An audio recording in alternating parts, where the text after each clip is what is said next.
Et bonsoir à toutes et à tous les amis, j'espère que vous allez bien. On se retrouve pour le débrief hebdo de la semaine comme tous les dimanches soirs. On va revenir sur les éléments principaux de la semaine, autant en termes d'actualité qu'en termes de mouvement de marché, même si c'est vrai, ça n'a pas été la semaine la plus folle du début de l'année 2023. On va faire un retour aussi sur les résultats de la semaine, les résultats dans le Discord, les résultats sur le copy training, etc. Et le but aussi, ça sera de préparer au mieux la semaine qui va arriver, puisqu'on a une très très très grosse semaine qui nous attend, les amis. Voilà, comme d'habitude, j'invite aussi à vous abonner, à rejoindre le serveur Discord. N'hésitez pas aussi à poser vos différentes questions dans le chat. Je ferai des petites pauses régulièrement pour y répondre. Allez, c'est parti. On va commencer tout de suite. Un week-end plutôt calme sur le marché crypto, légèrement baissier sur cette fin de journée. On va regarder un petit peu les performances du marché sur les 7 derniers jours, puisqu'on a une semaine un petit peu particulière. On a eu un début de semaine qui a été très intéressant, et puis une deuxième qui a été vraiment calme, vraiment flat, où il ne s'est pas passé grand-chose. Alors sur les 7 derniers jours, sur Bitcoin, moins 1,75%, légère baisse, mais pas grand-chose. Vous voyez qu'on se maintient quand même toujours aux alentours des 28 000 dollars. A l'inverse, Ethereum, lui, a commencé à surperformer Bitcoin avec plus 1,12% cette semaine. Et du côté des alts, ça a été très hétérogène. Certains alts nous ont fait de très très belles performances, d'autres ont été en beaucoup plus grosse difficulté. Du côté de l'indice Fear and Greed, on reste dans un niveau de confiance plutôt moyen, enfin classique, voilà, avec un indice Fear and Greed autour des 60. C'est le cas depuis maintenant plusieurs semaines, voire même plusieurs mois. Donc sur ça, pas vraiment de changement. Et comme je vous le disais, cela s'explique par un Bitcoin qui se maintient toujours aux alentours des 28 000 dollars. On est toujours dans la même configuration, avec un Bitcoin très calme, très latéral, qui est dans un gros range entre 26,5 et 28,4, et qui même depuis une semaine et demie désormais fait un range dans le range, puisqu'on est désormais bloqué sur la partie haute entre les 27 600 et les 28 400. Il y a eu un certain nombre de tentatives de cassure haussière, il y a eu un certain nombre de tentatives de cassure baissière. Le résultat est le même, on est toujours dans la même configuration.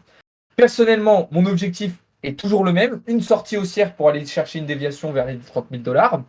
Mais on voit que ça met quand même pas mal de temps. Et dans tous les cas, si notre zone d'invalidation est touchée, donc en gros, si on break cette structure, l'objectif sera de venir chercher plutôt, du coup, en direction du bas du range, vers les 26 500 dollars. En tout cas, pour le moment, c'est très calme. C'est le week-end de Pâques. Demain, c'est férié, donc il ne faut pas s'attendre à encore beaucoup de volatilité pour le moment. Mais on verra tout à l'heure que dans la semaine qui va arriver, on va potentiellement avoir un certain nombre de catalyseurs qui vont pouvoir exciter et faire péter un petit peu tout ça.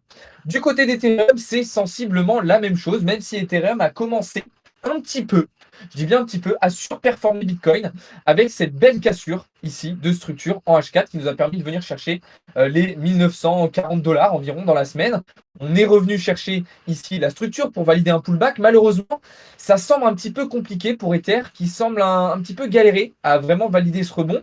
Ça peut être problématique puisqu'en cas de réintégration, comme on l'a dit, ça voudrait dire qu'on aurait fait un fake out, et fake out, ça peut dire que derrière, on peut avoir un retournement de situation assez important et une cassure vers le bas qui nous ramènerait probablement très rapidement vers les 1600 dollars. Donc la situation sur Ethereum va être très très importante à surveiller, surtout qu'Ethereum peut, et on le dit depuis maintenant un certain nombre de jours, peut nous apporter une petite alt season très sympa. Donc c'est vrai que ça serait vraiment dommage de voir un retournement de marché baissier, parce que c'est vrai que sur un certain nombre de cryptos, on a vu des configurations haussières se mettre en place, des setups haussiers se mettre en place, et ça serait vraiment dommage qu'ils s'invalident. Je pense à Avax, je pense aussi à AV, qu'on a regardé cette semaine. On peut aussi penser au Dogecoin. Donc, il y avait pas mal de choses intéressantes. Il faut maintenant espérer que Bitcoin et Ethereum nous permettent de valider tous ces scénarios pour qu'on puisse aller chercher des performances intéressantes. Alors, justement, vous allez me dire, Alex, c'est quoi un petit peu, toi, les cryptos, les alts que tu vas surveiller attentivement pour une potentielle alt season? Alors, moi, je me suis fait une petite liste. Clairement, il y a FTM, Avax, Atom et le GLD qui sont vraiment dans ma ligne de mire, d'accord. Évidemment, je vais regarder aussi un petit peu le Solana. D'ailleurs, je ne sais pas pourquoi il est descendu, mais le Solana est évidemment dans ma liste. Vous savez que dans les alt season, étant donné la grosse communauté qu'on a autour de Solana, c'est forcément un alt qui va être intéressant. Et je vais surveiller aussi des tokens comme le ARB, d'accord. Sur le ARB, d'ailleurs, on s'est positionné ce week-end en long. Alors, pour le moment, ça se passe très très très très bien. Alors, on a été sur le copy trading, on a été SL. Sur le VIP, on est toujours dedans parce qu'on s'était laissé un SL un petit peu plus large, justement. On est vraiment dans notre zone de TE et l'objectif est de revenir chercher les 1,30 $. Là, c'est la même chose. Il va falloir un soutien de Bitcoin et Ethereum pour valider ces scénarios. Donc, il y a le ARB, il y a aussi le LQTI qu'on regarde attentivement en ce moment, notamment puisque c'est un token qui fait partie du monde de la DeFi. D'ailleurs, on avait pris une très très belle position la semaine dernière dessus. Et le dernier, c'est le OPI, OP, de Optimisme, pardon. Là aussi dans le secteur de la DeFi, sur lequel on avait aussi pris une très très belle position la semaine dernière. Mais voilà, toujours un token qu'on garde dans le viseur. Donc voilà un petit peu la petite liste que je me suis fait pour la semaine prochaine. Et les tokens que je vais surveiller en priorité, bien évidemment, on verra au fur et à mesure des jours s'il y en a certains qui font des belles performances, on saisira les opportunités. Il y a aussi le INJ, le CRV qui sont pour moi à garder à l'œil dans les prochaines semaines. Donc voilà un petit peu déjà pour le marché crypto. Avant d'avancer sur la suite, on va répondre un petit peu à vos premières questions.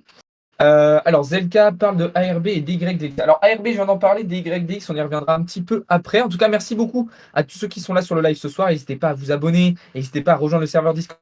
Et si jamais vous avez des petits bugs de connexion sur TikTok, n'hésitez pas à venir voir le live directement sur Twitch. Vous avez le lien dans la bio, vous aurez une bien meilleure qualité. Tac, tac, tac. Alors, je reprends vos questions. Il se passe quoi avec OG? La crypto OG, Bromigo, je ne l'ai pas regardé du tout ce week-end. Tu penses qu'il faut rentrer à combien sur Atom? Alors, j'ai absolument pas dit qu'il fallait rentrer sur Atom, j'ai juste dit que je le surveillais attentivement, mais je n'ai pas du tout pris de position dessus pour le moment. Donc voilà. Alors, évidemment, pour comprendre ce qui va se passer sur les cryptos la semaine prochaine, il va évidemment falloir surveiller les marchés financiers traditionnels et notamment le DXY. DXY qui est sur un niveau vraiment très très important, comme vous le voyez ici. On a cassé un certain nombre de structures puisqu'on est dans une grosse tendance baissière depuis maintenant plusieurs semaines. Et là, le DXY tente de réintégrer cette structure, ce qui pourrait être potentiellement très bullish et lui permettre de revenir rapidement au-dessus des 103 $, ce qui serait évidemment problématique pour un certain nombre d'assets, notamment les crypto-monnaies, le marché actions et les devises, puisqu'elles seraient handicapées par ce mouvement de marché sur le DXY. Personnellement, pour le moment, je suis plutôt baissier sur le DXY, c'est-à-dire que je considère qu'on devrait continuer notre descente en direction des 100,9 points. Mais c'est vrai que s'il y a réintégration, il faudra changer tout à fait complètement de scénario et de biais pour repartir probablement dans un scénario plutôt haussier. Donc ça, il va falloir surveiller attentivement le DXY la semaine prochaine et il faudra surveiller aussi les indices boursiers américains, notamment S&P 500 et Nasdaq, qui sont pour le moment dans des belles configurations, mais attention, qui arrivent très rapidement sur des niveaux de résistance qu'il va falloir surveiller, qu'il va falloir garder à l'œil en vue d'un potentiel retournement. Je pense notamment à S&P 500, comme vous le voyez ici, qui arrive sur une résistance intermédiaire sur lequel il avait été rejeté très très violemment au mois de février dernier. Donc voilà un petit peu la situation dans laquelle on est. Et justement, ces différents facteurs vont être impactés la semaine prochaine par un grand nombre de catalyseurs macroéconomiques. C'est ce qu'on va voir tout de suite. Alors demain, journée très calme, c'est férié dans la plupart des pays. D'ailleurs, je souhaite un joyeuse Pâques, de joyeuses Pâques à tous les chrétiens, une bonne fin de carême. Voilà, profitez bien, passez un moment en famille, etc. Pour les marchés, du coup, ça devrait être relativement calme, pas grand chose à dire demain. D'ailleurs, vous verrez que du coup, il y aura probablement pas trop de live demain parce que ce sera une journée probablement assez flat. Mardi, on commence tout de suite avec des résultats très intéressants avec l'inflation en Chine, l'inflation au Brésil et un discours du FOMC à 22h aux États-Unis. On aura mercredi ensuite la journée la plus importante de la semaine, puisqu'on aura à 14h30, et on sera en live pour suivre ça en direct, les résultats d'inflation aux États-Unis. On aura en plus de ça le soir les minutes de la fête, donc compte rendu de la réunion du FOMC, résultats ultra importants. Là aussi, on sera en direct pour suivre ces résultats macroéconomiques qui devraient créer beaucoup de volatilité sur les marchés. Jeudi, comme d'habitude, journée toujours importante, le jeudi, vous le savez, on aura les résultats d'exportation-importation en Chine, on aura la production industrielle au Royaume-Uni, l'inflation en Allemagne, mais surtout les inscriptions hebdomadaires au chômage aux États-Unis, comme tous les jeudis, à 14h30. Et enfin, vendredi, là aussi une journée importante, puisqu'on aura les résultats d'inflation dans un bon nombre de pays européens et dans l'ensemble de l'Union européenne. Et on suivra le vendredi après-midi les ventes au détail principales aux États-Unis, qui sont un résultat évidemment très important à surveiller en ce moment. Donc vous voyez qu'on va avoir une semaine bien pleine. Évidemment, on sera en live la plupart du temps pour suivre ces résultats en direct avec vous, mais il va y avoir un certain nombre de catalyseurs macroéconomiques qui vont potentiellement exciter un petit peu les marchés et créer beaucoup de volatilité. Pourquoi je pense aussi qu'il devrait y avoir beaucoup de volatilité? Parce que je pense que début de semaine, Bitcoin va se lancer dans une chasse au stop absolument phénoménale. On a énormément de liquidités à venir chercher au nord et au sud. Vous le voyez ici sur ces deux maps de liquidité, même si la deuxième ici est beaucoup plus représentative. Bitcoin est clairement dans un canyon avec des deux côtés énormément de liquidités à revenir chercher. Ça veut dire quoi? Ça veut dire qu'on pourrait très très rapidement partir violemment vers le nord, puis ensuite venir liquider tout ça vers le sud. Donc, je m'attends personnellement à une semaine très volatile. C'est pour ça que je vais peut-être demain clôturer mes positions actuellement que j'ai en swing sur Bitcoin et Ethereum pour être tout à fait prêt à rentrer sur des positions en scalp ou en tout cas en intraday et saisir les opportunités journalières qu'on aura sur les différents marchés financiers. Évidemment, avec Sandro, d'ailleurs, cette semaine, il va y avoir une très grosse semaine avec Sandro puisque Sandro est en vacances, il va être en temps plein sur le Forex la semaine prochaine. Donc, vraiment, il va y avoir beaucoup de live. Soyez connectés, soyez prêts parce que ça va être une très très belle semaine. Donc voilà, il va y avoir beaucoup de choses à surveiller, comme je vous le disais.